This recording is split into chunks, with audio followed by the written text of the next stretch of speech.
सत्य वचन, अमर वचन, जीवित वचन, दिव्य वचन, सत्य वचन, अमर वचन, जीवित वचन। साई दा बामा बनी दा बामा बगरे सा निरे सा निरे सा निरे सा निरे सा। दिव्य वचन, सत्य वचन, अमर वचन, जीवित वचन, दिव्य वचन, दिव्य वचन।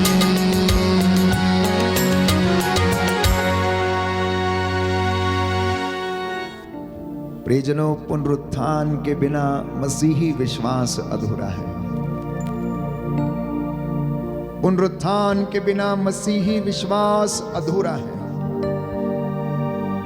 यदि पुनरुत्थान नहीं तो मैं और आप आज यहां पर नहीं होंगे।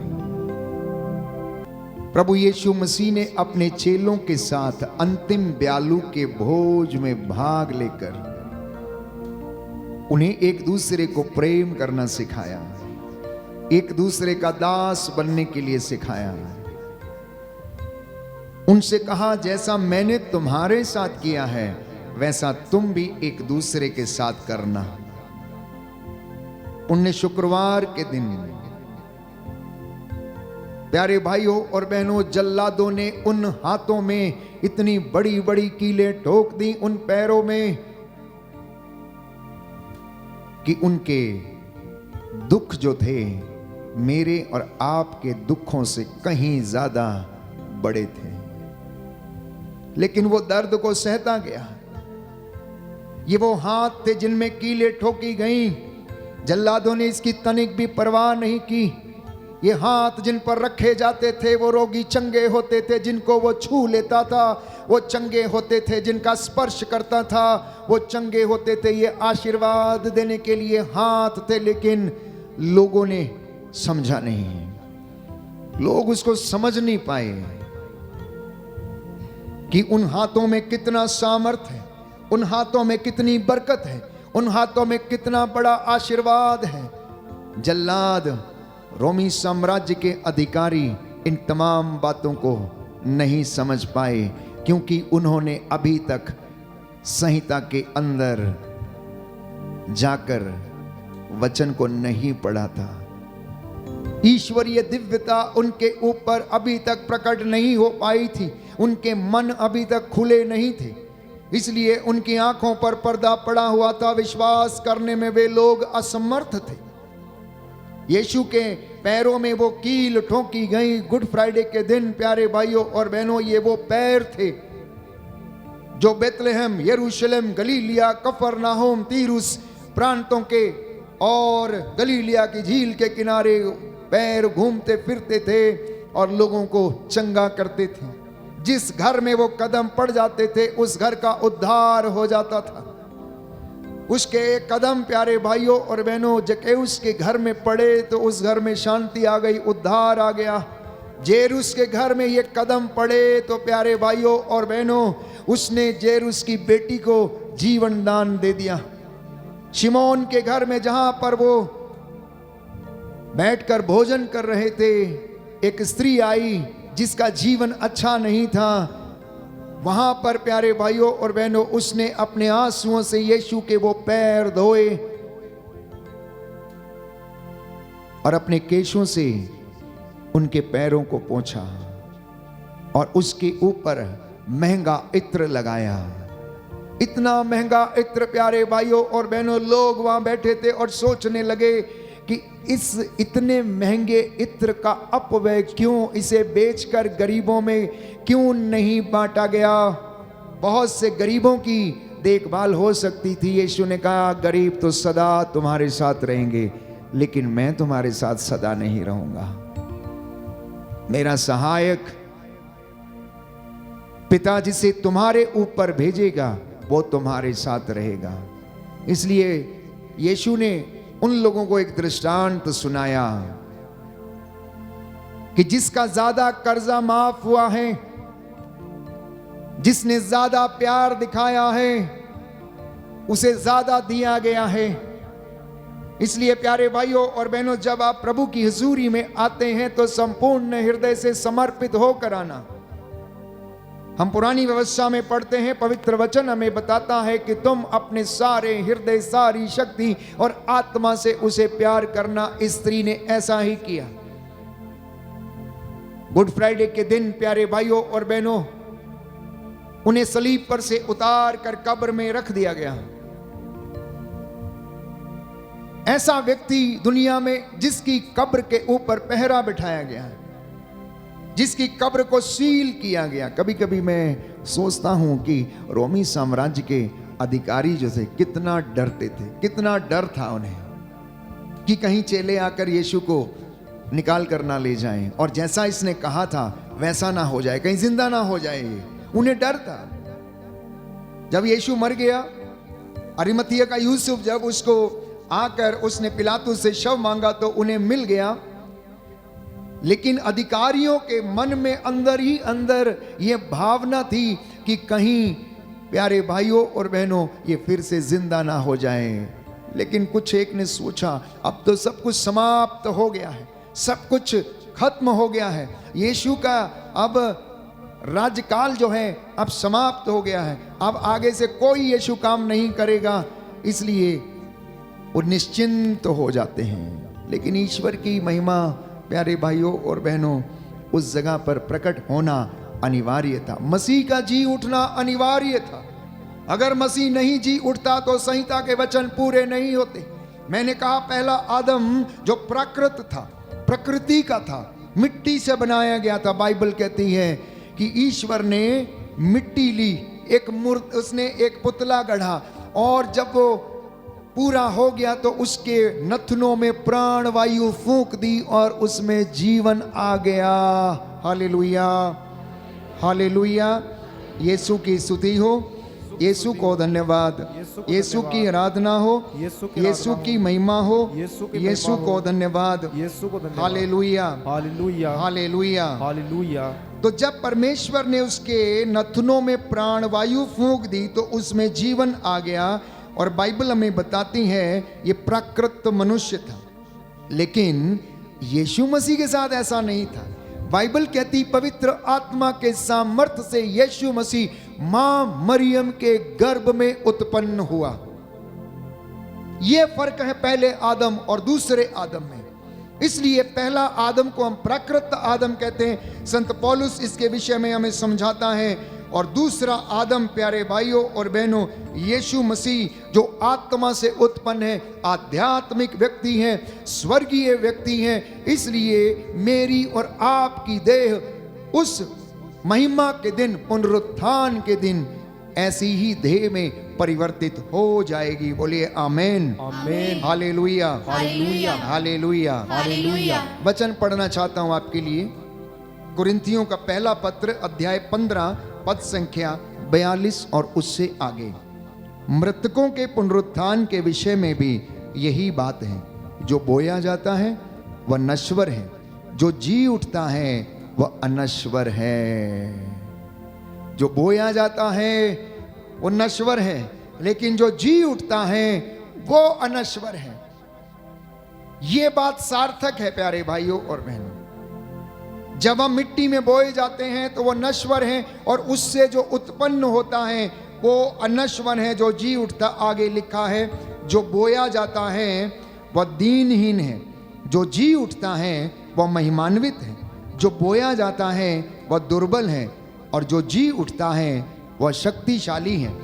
एक प्राकृत शरीर बोया जाता है और एक आध्यात्मिक शरीर जी उठता है। बोलिए आमेन, आमेन, हालेलुया, हालेलुया, हालेलुया, हालेलुया। आगे लिखा है प्राकृत शरीर भी होता है और आध्यात्मिक शरीर भी होता है। धर्म ग्रंथ में लिखा है कि प्रथम मनुष्य आदम जीवंत प्राणी बन गया था।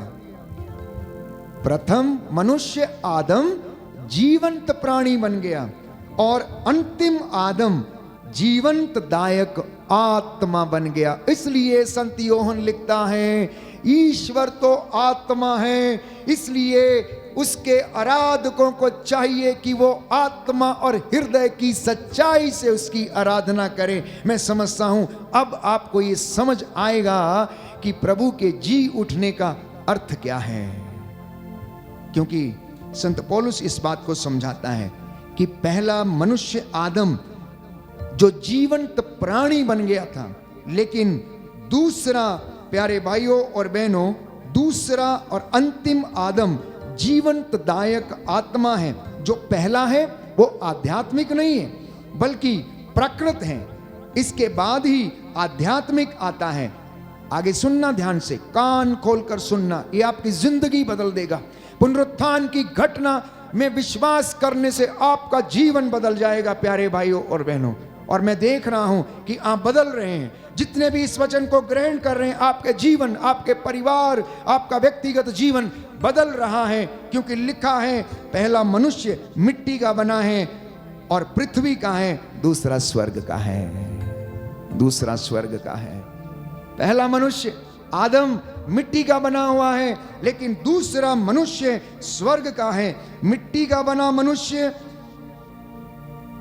जैसा था वैसे ही मिट्टी के बने मनुष्य हैं। सुनिए ध्यान से, मिट्टी का बना हुआ मनुष्य जैसा था वैसे ही मिट्टी के बने हुए मनुष्य मैं और आप हैं। लेकिन स्वर्ग का मनुष्य जैसा है वैसे ही सभी स्वर्गीय होंगे जब हमारी यह नश्वर देह मिट्टी में मिल जाएगी और उसमें से जो निकलेगा, जो आत्मा निकलेगी, वो प्यारे भाइयों और बहनों स्वर्गीय होंगे। हम उसकी महिमा में शामिल होंगे। ये आश्वासन प्रभु हमें देता है। पुनरुत्थान का पर्व हमें यह सिखाता है, इसलिए हम उन वचनों पर भरोसा करते हैं। तो जिस तरह हमने मिट्टी के मनुष्य का रूप धारण किया है, उसी तरह हम स्वर्ग के मनुष्य का रूप धारण करेंगे। जिस तरह आपने और मैंने मिट्टी का बने हुए आदम का रूप धारण किया है, अब उसी तरह मैं और आप स्वर्गीय मनुष्य का जो आत्मा है उसका रूप धारण करेंगे। और बाइबल कहती है स्वर्ग में चीजें ऐसी नहीं होंगी जैसे कि इस धरती पर हैं। स्वर्ग में लिखा गया है कि उसके चौक सोने के होंगे, उसके मणियां जो हैं उसके कंगूरे मणियों से सजे हुए होंगे। कहने का मतलब ये है वहां कोई ऑब्जेक्ट नहीं, लेकिन जितनी पवित्रता सोने में है, जितनी पवित्रता डायमंड में है, उतनी पवित्रता स्वर्ग में होगी। और वहां कभी रात नहीं होगी, हमेशा दिन ही रहेगा और हम ईश्वर के साथ महिमा में जगह पाएंगे। ये संत पौलुस हमें सिखाता है। और यही वचन प्यारे भाइयों और बहनों प्रेरितों ने लोगों को जाकर सुनाया। और जब पतरस इन वचनों को बोल रहा था तो वहां सामने बैठे हुए लोग जिन्होंने प्यारे भाइयों और बहनों इन वचनों को ग्रहण किया, संध्या समय उन्होंने यीशु के नाम का बपतिस्मा ग्रहण किया, उसमें ईमान लाया, उनकी जिंदगी बदल गई, उनके परिवार बदल गए। जब कारापाल ने बंदी गृह में स्वयं ईश्वर के दूत को आकर खड़ा हुआ, वहां पर देखा पौलुस और सीलस की जब बेड़ियां खुल गईं, उन्होंने अपनी आंखों से इस चमत्कार को देखा तो उन्होंने कहा कि सज्जनों, मुक्ति प्राप्त करने के लिए हमें क्या करना चाहिए? सज्जनों, मुक्ति प्राप्त करने के लिए हमें क्या करना चाहिए? और उन्होंने कहा कि तुम ईसा मसीह में विश्वास करो। बोलो आमेन, आमेन, हालेलुया, हालेलुया, हालेलुया, हालेलुया। यीशु की स्तुति हो, यीशु की स्तुति हो, यीशु को धन्यवाद, यीशु को यीशु धन्यवाद। की आराधना हो, यीशु की यीशु आराधना की हो, महिमा हो, यीशु की यीशु महिमा को हो, धन्यवाद, यीशु को धन्यवाद। Hallelujah, hallelujah, hallelujah. हालेलुया। देखिए, बाइबल चिन्ह, चमत्कारों और प्रभु की ऐसी आश्चर्यचकित घटनाओं को हमारे सामने प्रस्तुत करती हैं जिन पर मुझे और आपको विश्वास करने की आवश्यकता है। बाइबल ये कहती है हनोक को सशरीर ईश्वर ने इस धरती के ऊपर से स्वर्ग में उठा लिया। एलिया को जो प्रभु का दास था उसे इस मिट्टी में गलने नहीं दिया, लेकिन उसने भी बवंडर में देखते ही देखते वो स्वर्ग में आरोहित कर लिया गया। यीशु, मैंने कहा, जेरुस के घर में गया तो उसकी बेटी मर चुकी थी। उसने कहा, तालिथा कुम्मी, अर्थात तो लड़की मैं तुझसे कहता उठ, और वो उठ बैठती है। बेथानिया में वो गया तो 4 दिन का लाजर जो मरा हुआ था उसे कब्र में दफना किया गया था। उसकी बहन कहने लगी कि प्रभु अब तो बदबू आती होगी, 4 दिन हो गए। यीशु ने कहा, क्या मैंने तुझसे ये नहीं कहा? अगर तू विश्वास करेगी तो ईश्वर की महिमा देखेगी। तू बता मुझे उसे कहाँ रखा है। प्रभु वहां पर जाता है, प्रार्थना करता है, लाजर की कब्र पे आंसू बहाता है। उसका मानवीय स्वभाव और भावनाएं वहां पर देखने को मिलती हैं। वहां सैकड़ों लोग थे और यीशु पिता की महिमा दिखाने के लिए तैयार हो जाता है और वो कहता है, इस पत्थर को हटाओ। लोग पत्थर को हटाते हैं प्यारे भाइयों और बहनों। लोगों ने पत्थर को हटाया। यीशु ने ऊंची आवाज में कहा, लाजर, ओ लाजर, बाहर आ। हमारा प्रभु यीशु जीवंत ईश्वर का पुत्र है। इसलिए पेतरुस ने कहा, तेरे वचनों में अनंत जीवन का संदेश है। तो जब लाजर को उसने बोला, लाजर बाहर आ, तो उसे अनंत जीवन मिला। जब उसने जेरुस की बेटी के विषय में यह कहा, लड़की सो रही है, ये मरी नहीं है, तो लोग हंसने लगे। लोग हंसने लगे। प्यारे भाइयों और बहनों, इतनी गवाहियां हैं। बाइबल इतने हमारे सामने चिन्ह को प्रकट करती है कि मुर्दे जिंदा हुए, यीशु ने उन्हें जिंदा किए। अब बात यह है कि अगर यीशु के जमाने में मुर्दे जिंदे हुए और यीशु ने ये काम किए और ईश्वर ने उन्हें सामर्थ्य दिया उनको जिंदा करने का, तो क्या ईश्वर अपने पुत्र को यूं ही छोड़ देगा? क्या वो उसे जिंदा नहीं करेगा? क्या वो अपनी महिमा नहीं दिखाएगा? क्योंकि वो तो मिट्टी का था ही नहीं। इसलिए मैंने कहा कि मिट्टी उसको अपने गर्भ में 3 दिन से ज्यादा रख ही नहीं पाई। इसलिए बाइबल ये कहती है, संत पौलुस लिखता कुरिन्थियों के पहले पत्र अध्याय 15 पद संख्या 54 और उससे आगे, जब यह नश्वर शरीर अनश्वरता को धारण करेगा, जब यह मरणशील शरीर अमरता को धारण करेगा, तब धर्म ग्रंथ का यह कथन पूरा हो जाएगा। तो यीशु का अधोलोक में उतरना, उसका दफनाया जाना इसलिए अनिवार्य था ताकि धर्म ग्रंथ का यह कथन पूरा हो जाए। ऐ मृत्यु कहाँ है तेरा दंश? ऐ मृत्यु कहाँ है तेरी विजय? अब बता। अगर यीशु मसीह नहीं जाता तो ये धर्म ग्रंथ का कथन पूरा नहीं होता। तो संत पौलुस इस बात को समझाता है। हमें समझने की आवश्यकता है कि यीशु मसीह का दफनाया जाना क्यों अनिवार्य था, उनका मरना क्यों अनिवार्य था। लिखा है, मृत्यु का विनाश हुआ, विजय प्राप्त हुई। मृत्यु कहाँ है तेरी विजय? मृत्यु कहाँ है तेरा दंश? मृत्यु का दंश तो पाप है और पाप को संहिता से बल मिलता है। ईश्वर को धन्यवाद जो हमारे प्रभु ईसा मसीह के द्वारा हमें विजय प्रदान करता है। बोलिए amen, hallelujah, hallelujah, hallelujah, hallelujah, hallelujah, hallelujah. तो शायद आप में से कुछ सोच रहे होंगे, क्या हमारे साथ भी ऐसा ही होगा? हो सकता है हम भी मिट्टी में से निकल के बाहर आ जाएं तो लोग हमको देखकर देखने लगे। आप उठ के बाहर आएंगे तो हो सकता है लोग आपको देख के भाग जाएं डर के मारे। ये कैसे हो गया? मुर्दा कब्र में से निकल के बाहर कैसे आ रहा है? प्यारे भाइयों और बहनों, हमें इस नश्वर शरीर को त्याग कर उस अनश्वर शरीर को धारण करना है। मैंने कहा, और स्वर्गीय शरीरों में हमने शामिल होना है। वहां पर सब लोग मिलेंगे लेकिन शरीर ऐसे नहीं होंगे। आत्मिक रूप से हम एक दूसरे को देखेंगे प्यारे भाइयों और बहनों, और वहां पर केवल उन्हीं लोगों की एंट्री होगी जिन्हें पिता ईश्वर चाहता है, जिन्होंने अपना जीवन उसके लिए समर्पण किया है। तो संत पौलुस कहता है, मैं तुम्हें एक रहस्य की बात बताता हूं, सुनिए ध्यान से। मैं आप लोगों को एक रहस्य बता रहा हूं, हम सब नहीं मरेंगे। कैसा लग रहा है सुनने में? कैसा लग रहा है? अच्छा लग रहा है? मैंने कईयों को ये कहते हुए सुना है, फादर जी अच्छा है चलते फिरते ही मर जाओ तो बढ़िया है, खाट पे पड़ने से अच्छा है कि चलते फिरते ही चल निकल लो यहाँ से, इस दुनिया से, क्योंकि ये दुख सहा नहीं जाता है, ये दुख सहा नहीं जाता। तो संत पौलुस कहता है हम सब नहीं मरेंगे, बल्कि क्षण भर में पलक मारते ही, अंतिम तुरही बजते ही हम सब के सब रूपांतरित हो जाएंगे। इस विश्वास के साथ मसीहत को जीना, इस विश्वास के साथ आगे बढ़ना कि हम पलक झपकते ही, पलक मारते ही इन शरीरों से हम आत्मिक शरीरों में रूपांतरित होंगे, ये हमारा विश्वास होना चाहिए। मेरी और आपकी ये जो यात्रा है इस दुनिया के ऊपर, ये अनिवार्य है। ये यात्रा, ये शरीर हमें इसलिए दिए गए हैं ताकि आदम ने जो कर्म कमाया है उसका प्रायश्चित का फल हम इस दुनिया में अपने जीते जी भोगते जाएं और वो हमें दुख की भट्टी में परखता जाए।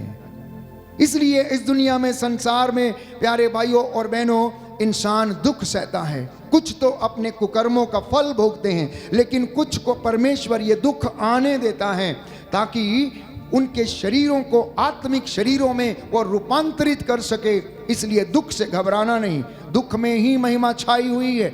अगर प्रभु यीशु ये कहता कि मैं अपने हाथों में कील नहीं ठुकवाऊंगा, मैं अपने पैरों में कील नहीं ठुकवाऊंगा, मैं अपने शरीर पर कोड़े नहीं लगवाऊंगा, तो शायद आप और मैं उसकी महिमा में शामिल नहीं हो पाते, ना ही हम उसको देख पाते। इसलिए प्रियजनों, हमारे लिए ये निहायत ही ज़रूरी है, निहायत ही आवश्यक है कि मैं और आप अपनी जिंदगी में भरोसे के साथ आगे बढ़ें। बोलिए आमीन, हालेलुया, हालेलुया, हालेलुया, हालेलुया। यीशु की स्तुति हो, यीशु की स्तुति हो, यीशु को धन्यवाद, यीशु को धन्यवाद, यीशु की आराधना हो, यीशु की आराधना, यीशु की महिमा हो, यीशु की महिमा, यीशु को धन्यवाद। यीशु को धन्यवाद। जिनके पास बाइबल है वो खोलें, अन्यथा इस वचन को आप नोट करें, आप घर में जाके पढ़ना। रोमियो का पत्र अध्याय 8 पद संख्या 11, रोमियो का पत्र अध्याय 8 पद संख्या 11 और उससे आगे सुंदर वचन है। प्रभु हमें समझाना चाहता इस वचन के द्वारा कि ईश्वर हमें किस तरह से पुनर्जीवित करेगा। लिखा है, जिसने ईसा को मृतकों में से जिलाया, यदि उसका आत्मा आप लोगों में निवास करता है, तो जिसने ईसा मसीह को मृतकों में से जिलाया, वह अपने आत्मा द्वारा जो आप में निवास करता है, आपके नश्वर शरीरों को भी जीवन प्रदान करेगा। बोलिए आमीन, आमीन। दाहिना हाथ उठाकर इस वचन को दोहराना, हालेलुया, हालेलुया। प्रभु का वचन कहता है, प्रभु का वचन कहता है, जिसने ईसा को जिसने ईसा को मृतकों में से जिलाया, मृतकों में से जिलाया, यदि उसका आत्मा यदि उसका आत्मा आप लोगों में निवास करता है, आप लोगों में निवास करता तो है, जिसने जिसने ईसा मसीह को ईसा मसीह को मृतकों में से जिलाया, मृतकों में से जिलाया, वह अपने आत्मा द्वारा और अपनी आत्मा द्वारा जो आप में निवास करता है, जो आप में निवास करता आपके नश्वर शरीरों को आपके नश्वर जीवन प्रदान करेगा। जीवन प्रदान करेगा। Hallelujah, hallelujah, hallelujah, hallelujah, hallelujah. Hallelujah. और इसी के आगे पद संख्या 28 में हम पढ़ते हैं, रोमियो का पत्र अध्याय 8 पद संख्या 28 और उससे आगे, कि ईश्वर हमारे हृदय का रहस्य जानता है, वो समझता है कि आत्मा क्या कहता है, क्योंकि आत्मा ईश्वर के इच्छा अनुसार संतों के लिए विनती करता है। हम जानते हैं कि जो लोग ईश्वर को प्यार करते हैं और उसके विधान के अनुसार बुलाए गए हैं, ईश्वर उनके कल्याण के लिए सभी बातों में उनकी सहायता करता है। बोलो आमीन, आमीन। मैं विश्वास करता हूँ मैं विश्वास करता हूँ कि प्रभु ईश्वर कि प्रभु ईश्वर मेरे कल्याण के लिए मेरे कल्याण के लिए सभी बातों में सभी बातों में मेरी सहायता करता है। मेरी सहायता करता है। Hallelujah, hallelujah, hallelujah. हालेलुया। यीशु की स्तुति हो, यीशु की स्तुति यीशु हो, को धन्यवाद, यीशु को धन्यवाद, यीशु की आराधना हो, यीशु की आराधना यीशु हो, की महिमा हो, यीशु की महिमा यीशु हो, को धन्यवाद। यीशु को धन्यवाद। Hallelujah, hallelujah, hallelujah. हालेलुया। तो हम लोगों का कर्तव्य क्या है? हम लोगों का क्या कर्तव्य है? तो मैं समझता हूँ कि हमारा कर्तव्य ये है कि हम उठें और जाएं और पुनर्जीवित यीशु मसीह का संदेश लोगों को सुनाएं। यीशु मसीह के वचन को प्यारे भाइयों और बहनों लोगों में बांटें, ताकि उसके नाम को जानकर लोग बच जाएं। और बाइबल ये कहती, जो उसका नाम जानता दोषी नहीं ठहराया जाएगा, लेकिन जो नहीं जानता है वो दोषी ठहराया जा चुका है। इसलिए प्रेरितों का कार्यकलाप अध्याय 10, प्रेरितों का कार्यकलाप अध्याय 10 में हम पढ़ते हैं पद संख्या 37 और उससे आगे। नाजरत के ईसा के विषय में यहूदिया भर में जो हुआ है उसे आप लोग जानते हैं। वह सब गलीलिया में प्रारंभ हुआ, उस बपतिस्मा के बाद जिसका प्रचार योहन ने किया था। ईश्वर ने ईसा को पवित्र आत्मा और सामर्थ्य से विभूषित किया और वह चारों ओर घूम घूम कर भलाई करते, शैतान के वश में आए हुए लोगों को चंगा करते, क्योंकि ईश्वर उनके साथ था। कौन उनके साथ था? ईश्वर उनके साथ था, क्योंकि वह पिता के साथ संयुक्त रहता था। आप चाहते हैं आपके घरों में आशीष आए, आप चाहते हैं आपको प्रभु वचन सुनाने का आपको सामर्थ्य दे, तो ईश्वर के साथ रहना, पवित्र आत्मा के साथ रहना, बोलने की कृपा मांगना। क्योंकि प्रभु के इतने बड़े बड़े नबी हुए, उनमें से बहुत से ऐसे थे जिन्हें बोलना नहीं आता था, लेकिन ईश्वर ने उनका भी इस्तेमाल किया, उन्हें भी अपनी महिमा के लिए बुलाया, उनके द्वारा उसने महान चिन्ह और चमत्कार किए। तो पुनरुत्थान का जो संदेश आज मैं और आप सुन रहे हैं कि यीशु जिंदा है, यीशु जीवितों का ईश्वर है, प्रकाशना ग्रंथ में हम पढ़ते हैं, उसका वचन ये कहता है, देखो मैं मर गया था लेकिन मैं जी गया हूँ, देखो मैं मर गया था लेकिन मैं जी गया हूँ, मैं जिंदा हूँ इसलिए तुम भी जिंदा रहोगे, मैं जिंदा हूं इसलिए तुम भी जिंदा रहोगे। और मैंने आपसे कहा पुनरुत्थान की घटना आपका जीवन बदल देगी। पुनरुत्थान में विश्वास करने से आपकी जिंदगी बदल जाएगी। आप दिन काटेंगे नहीं, आप जिंदगी जीने लगेंगे। आप दिन बिताएंगे नहीं, परंतु मसीह से संयुक्त होकर आप अपनी जिंदगी जिएंगे। आपकी सोच सकारात्मक होगी आने वाले जिंदगी के विषय में, आने वाले उस स्वर्ग लोक और आध्यात्मिक जिंदगी के विषय में। जो बातें परमेश्वर आपसे कहना चाहता है प्यारे भाइयों और बहनों, वो आपके जीवन में घटित होंगी। ऐसे महान रहस्य आपकी जिंदगी में घटित होंगे जिनको आप नहीं समझते हैं। चेलों के जीवन में भी ऐसा ही हुआ। जब उन्होंने बोलना शुरू किया, जब उन्होंने यीशु मसीह को आमंत्रित किया अपने घर में कि आइए हमारे साथ रुकिए, हमारे साथ ठहर जाइए, वहाँ यीशु ने उन्हें दर्शन दिए। एमाउस के रास्ते पर दो शिष्य जब वो ये बातों पर चर्चा करते हुए जा रहे थे, अब क्या होगा, वो लोग हमें भी मार डालेंगे। उन्होंने यीशु को मार डाला। इन लोगों ने यीशु को किस प्रकार की घिनौनी मौत दी गई थी वो सब देखा था। वो चलचित्र उनकी आंखों के सामने था, इसलिए वो डरे हुए थे, इतना सहमे हुए थे कि कोठरी बंद करके अंदर बैठे हुए थे। और यीशु आत्मिक रूप लेकर उनके बीच में खड़े हो जाते हैं प्यारे भाइयों और बहनों, और वो साक्षात रूप से जीवंत ईश्वर जो पुनर्जीवित यीशु था उन्हें अपने हाथ दिखाते हैं। रोटी तोड़ते हुए वो उन्हें पहचान लेते हैं। हम उसे कब पहचानते हैं? जब यहाँ पर रोटी उठाई जाती हैं, तोड़ी जाती हैं, यीशु का बदन फिर से जब तोड़ा जाता है, जब वो ऊपर उठाई जाती हैं, जब ये कहा जाता है देखो ये मेरा शरीर है, तुम इसे ले लो और इसमें से खाओ, जो तुम्हारे लिए बलि चढ़ाया जा रहा है, मेरे लहू का कटोरा है, तुम इसे लेकर पियो, ये नए विधान का रक्त है जो तुम्हारे और बहुतों के पापों की क्षमा के लिए बहाया जा रहा है। क्योंकि ऐसा हो जाना अनिवार्य था, क्योंकि ईश्वर ने यह चाहा कि ईसा मसीह प्रायश्चित करे, रक्त बहाकर मेरे और आपके लिए प्यारे भाइयों और बहनों प्रायश्चित करे, और ऐसा ही हुआ। इसलिए निराश मत होना, ये मत कहना कि सब कुछ समाप्त हो गया है। बहुत से पति पत्नियां, बहुत से लोग, बहुत से भाई बहन ये कहते हैं अब समाप्त हो गया। कलीसियाएं जब अत्याचार आता है कहती हैं सब कुछ बीत गया। हम आए दिन ऐसी बातों को सुनते हैं, अब क्या होगा, प्रचार कैसे होगा, वचन कैसे सुनाया जाएगा, हम प्रार्थना कैसे करेंगे, हमें ये नहीं करने दिया जाएगा, वो नहीं करने दिया जाएगा। प्यारे भाइयों और बहनों, बाइबल कहती ईश्वर के लिए कुछ भी असंभव नहीं है। असंभव को संभव करने वाला वो परमेश्वर है। लाल समुद्र में यदि वो रास्ता बना सकता है, यदि वो नील नदी का पानी खून में तब्दील कर सकता है, और यदि वो चट्टान से पानी निकाल सकता, आकाश से मन्ना बरसा सकता है, तो प्यारे भाइयों और बहनों, मेरे और आपकी हिफाजत के लिए वो ये सब काम क्यों ना करेगा? वो अवश्य करेगा, लेकिन वो अपने समय पर करता है। विधि विवरण ग्रंथ अध्याय 8 पद संख्या 2 और उससे आगे वो पढ़ते हैं, देर इसलिए लगाता है ताकि वो आपके मनोभावों को जाने कि आपके अंदर क्या चल रहा है, आपकी सोच कैसी है, क्या आप मुझसे प्रेम करते हो या नहीं करते हो, या केवल स्वार्थ के लिए प्रार्थनाएं करते हो? मेरा गल्ला भर जाए, मेरा मोटर गाड़ी आ जाए, मेरा मकान बन जाए, मेरी लड़की के लिए अच्छा लड़का मिल जाए, ऐसी तमाम बातें जो स्वार्थ की प्रार्थनाएं हैं प्यारे भाइयों और बहनों। इसलिए संत पौलुस कहता है कि आप लोग ऊपर की चीजें खोजा करें, पृथ्वी की चीजें नहीं जो नश्वर हैं, जिनसे कुछ लाभ नहीं है। आप ऊपर की चीजें खोजा करें।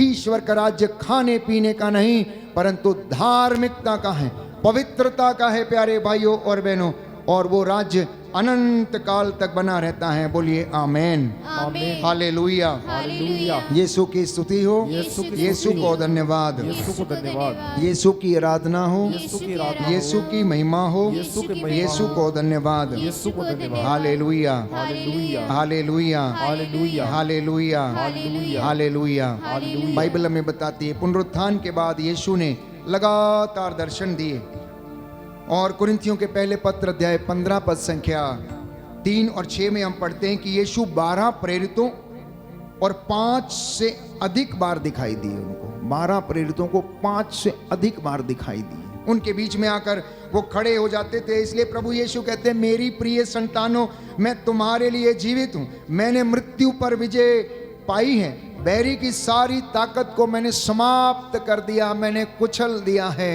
मैंने आपसे कहा रोमी अधिकारी, रोमी साम्राज्य के लोग ऐसा सोच रहे थे, उन्होंने यीशु को खत्म कर दिया है, उन्होंने यीशु के कामों को खत्म कर दिया, लेकिन हुआ कुछ और। यीशु ने मृत्यु को समाप्त कर दिया। मेरे और आपके लिए उसने एक नया रास्ता खोल दिया। मेरे और आपके लिए उसने आत्मिक शरीर बनकर स्वर्ग में रहने के लिए प्यारे भाइयों और बहनों वो जगह तैयार कर दी। इसलिए कहता है मैं जा रहा हूँ, मेरा जाना ज़रूरी है ताकि आपके लिए मैं जगह तैयार करूँ। आपके लिए इग्नेशियस, आपके लिए एक कमरा तैयार होगा। सोनू, आपके लिए एक कमरा तैयार होगा। मास्टर जी, आपके लिए भी एक कमरा तैयार होगा। आप जितने लोग बैठे हैं सबके लिए कहता मैं जगह तैयार करने के लिए मैं जा रहा हूँ। और जब तक बाइबल कहती है इस धरती को एक एक व्यक्ति को सुसमाचार ना सुनाया जाए तब तक अंत नहीं आएगा। जब एक एक व्यक्ति उसकी महिमा को देख लेगा, जान लेगा, हृदयों का खतना करेगा, विचारों का खतना करेगा, उन्हें परिवर्तित करेगा, तो वो ईश्वर की महिमा में निवास पाएंगे प्यारे भाइयों और बहनों। इसलिए जैसे मरियम मगदलेना बाइबल में बताती है, मत्ती के सुसमाचार अध्याय 28 में पद संख्या 1 में हम पढ़ते हैं कि मरियम मगदलेना और दूसरी मरियम कब्र देखने आई। भारी भूकंप हुआ, एक स्वर्गदूत स्वर्ग से उतरा और भारी पत्थर लुढ़काकर उस पर बैठ गया। किसने उनकी सहायता की? किसने उनकी सहायता की? स्वर्गदूत ने उनकी सहायता की। आपकी सहायता कौन करता है? पवित्र वचन आपकी सहायता करता है। प्रभु का दास जो आपके लिए वचन की व्याख्या करता है वो आपकी सहायता करता है। आपके मन पर लगे हुए पत्थर और अंधकार की जो छाया है उसको हटाने का प्रयास करता है। इसलिए अब हमें कब्र के भीतर जाने की नहीं परंतु वचन के भीतर जाने की जरूरत है। इसके भीतर घुस के देखने की जरूरत है कि वचन इसके विषय में क्या कहता है, पुनरुत्थान के विषय में और यीशु के विषय में। बाइबल कहती है, आगे लिखा है, भारी पत्थर लुढ़काकर उस पर बैठ गया, उसका मुखमंडल बिजली की तरह चमक रहा था और उसके वस्त्र हिम के समान उज्जवल थे। उसने नारियों से कहा, मैं जानता हूँ कि आप ईसा को ढूंढ रही हैं जो क्रूस पर चढ़ाए गए थे, लेकिन वे यहाँ नहीं हैं, वो तो जी उठे हैं। तुम जीवितों को मुर्दों में क्यों ढूंढती हो? अक्सर आज इंसान की यही गति है। विश्वासियों की भी कभी कभी ऐसी ही गति होती है कि वो जीवितों को प्यारे भाइयों और बहनों मुर्दों में ढूंढने की कोशिश करते, उन चीज़ों में यीशु को ढूंढते हैं जो स्वार्थ से भरी हैं। मैंने कहा अपनी स्वार्थ के लाभ के लिए हम प्रार्थनाएं करते हैं। यीशु ऐसा नहीं चाहता है, यीशु ऐसा नहीं चाहता है। यीशु का सौदा बड़ा खरा है, उसका गणित प्यारे भाइयों और बहनों बड़ा सीधा साधा है। मेरा और आपका गणित उल्टा पुल्टा है, उसमें कमी है, उसमें कुछ भी कमी नहीं है। वो कहता है तू मेरा घर बना, मैं तेरा बनाऊंगा, तू मेरे साथ रहे, मैं तेरे साथ रहूंगा। जो मेरे पास आता अंधकार में नहीं भटकेगा। Very simple, very simple. जो मेरा दिया हुआ मांस खाता, रक्त पीता, उसे अनंत जीवन प्राप्त है। देखो तुम्हें किसी जड़ी बूटी के लेप से स्वास्थ्य लाभ नहीं हुआ, परंतु परमेश्वर के शब्द ने तुम्हें चंगा किया है। मैंने कहा इंसान का दो प्रकार का जीवन है, एक प्राकृतिक, एक आध्यात्मिक। प्राकृत शरीर प्यारे भाइयों और बहनों जो ये मिट्टी का बना हुआ है, लेकिन आध्यात्मिक शरीर जो आत्मा में निवास करता है, जो आत्मा हमारे अंदर है और वो महिमान्वित है, वो आत्मिक शरीर हमें दिया गया है। इसलिए उस आत्मा को बचाने की कोशिश करना। शरीर तो नहीं बचेगा क्योंकि ये नश्वर है, लेकिन आत्मा जरूर बच जाएगी। इसलिए ध्यान रखना कि शैतान पाप के द्वारा हमारी आत्मा को नष्ट करना चाहता है। उसे मालूम है कि शरीर नहीं बचेगा, शरीर मिट्टी में मिल जाएगा, लेकिन आत्मा बचाई जा सकती है। इसलिए बाइबल ये कहती है कि पाप आत्मा का विनाश करता है और शैतान इसी के द्वारा हमारी आत्मा को नष्ट करने की कोशिश करता है, नष्ट करने की कोशिश करता है। मैंने कहा क्रोध मन को खा जाता है, ईर्ष्या हड्डियों का क्षय है, अहंकार आत्मा को खा जाता है, पेटूपन शरीर का विनाश करता है, व्यभिचार शरीर का विनाश करता और उसमें बीमारियां उत्पन्न करता है। ये आत्माएं जो बुरी हैं शैतान के द्वारा इंसान का नाश करने के लिए भेजी गई हैं, ना केवल शरीर का बल्कि आत्माओं का विनाश करने के लिए। तो पुनर्जीवित प्रभु यीशु मसीह के सामने हम मौजूद हैं, प्रभु का वचन हमने सुना है। प्रार्थना करें कि प्रभु मुझे और मेरे भाई बहनों माता पिता को आशीष प्रदान कर, अपने डिवाइन हेल्पर्स के द्वारा मुझे सहायता प्रदान कर, जिससे कि मैं तेरे वचनों पर विश्वास कर सकूं। बोलिए आमीन। आमीन।